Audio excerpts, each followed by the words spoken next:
নমস্কাৰ, মোৰ ৰংমন 71 চেনেলটোলৈ আপোনালোকক স্বাগতম জনাইছোঁ।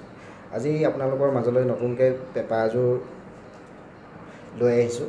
এইযোৰ আপোনালোকৰ টিউনটো শুনাই দিম। যদি আপোনালোকৰ মাজলৈ কোনোবাই ল'ব বিচাৰে মোক ডেছক্ৰিপশ্যনত থকা ফোনৰ নাম্বাৰটোত মোলৈ যোগাযোগ কৰিলেই হ'ল। আৰু মোৰ ঘৰ যোৰহাটৰ নকছাৰীত। আপোনালোকে ফোনযোগে মোলৈ যোগাযোগ কৰিলে মানে এই পেপাৰযোৰ ল'ব পাৰিব। হোম ডেলিভাৰী যদি ল'ব বিচাৰে হোম ডেলিভাৰীও পাব। আহক এতিয়া টিউনটো আপোনালোকক শুনাই দিছোঁ।